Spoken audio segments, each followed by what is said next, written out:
एक जंगल में एक बहुत ताकतवर शेर रहता था। जब भी वह शिकार पर निकलता तो अपनी मस्ती में वह कई कई जानवरों का शिकार कर डालता और अपने शिकार को बिना खाए ही छोड़ देता।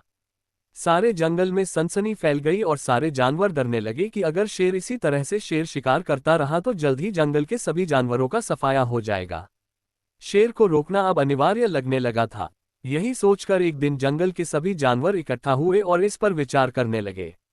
अंत में उन्होंने तय किया कि वे सब शेर के पास जाकर इस बारे में बात करनी ही पड़ेगी। अगले ही दिन जानवरों का एक दल शेर के पास पहुंचा।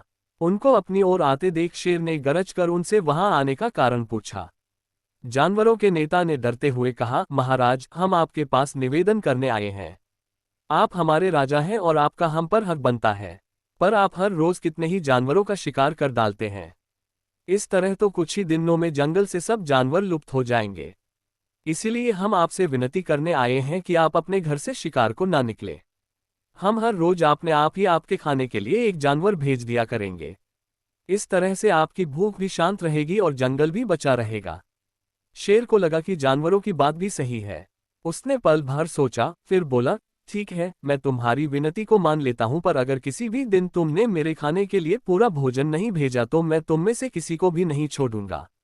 उद्धरण चिन्ह। जानवरों ने शेर की शर्त मान ली और वापस अपने घर लौट आए। मैंने जवाब दिया, हमारा राजा जंगल का सबसे बड़ा शेर है। महाराज, मेरे ऐसा कहते ही वह गुस्से से बोला, आज से इस जंगल का राजा सिर्फ मैं हूं। यहाँ के सब जानवर मेरी प्रजा हैं। मैं उनके साथ जैसा चाहूं वैसा कर सकता हूं। जिसमें ताकत हो वह मेरे सामने आकर मुझसे युद्ध करे। महाराज, ये सुनकर मैं बहुत मुश्किल से जान बचाकर आपको सारी बात बताने के लिए यहाँ आया हूँ। खरगोश की बात सुनकर शेर को बड़ा गुस्सा आया और वह बार बार गरजने लगा। उसकी भयानक गरज से सारा जंगल हिलने लगा। मुझे जल्दी से उस दूसरे शेर के पास ले चलो, लगता है आज मुझे शेर का ही शिकार करना होगा। शेर ने दहाड़ कर कहा, जब तक मैं उसे सबक ना सिखा दूं, मुझे चैन नहीं मिलेगा। ये सुनते ही खरगोश ने आगे चलना शुरू कर दिया। खरगोश रास्ता दिखाते हुआ शेर को एक कुएं के पास ले गया और बोला, महाराज, वह दुष्ट शेर जमीन के नीचे बनी एक गुफा में रहता है, पर आप जरा सावधान रहिएगा। तुम घबराओ नहीं, मैं उसे अभी सीधा कर देता हूँ। शेर ने कहा, बस तुम ये बताओ कि वह है कहाँ। पहले जब मैंने उसे देखा था तब तो वह यहीं बाहर खड़ा था। लगता है आपको आता देखकर वह अपनी गुफा में घुस गया हो। खरगोश ने कुएं के नजदीक जाकर शेर से अंदर झांकने के लिए कहा।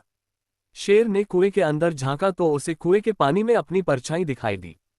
परछाई को देखकर शेर जोर से दहाड़ा।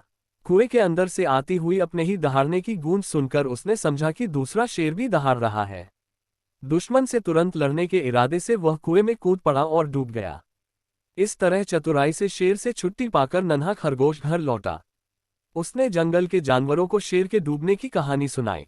दुश्मन के मारे जाने की खबर से सारे जंगल में खुशी फैल गई और जंगल के सभी जानवर खरगोश की जय जयकार करने लगे।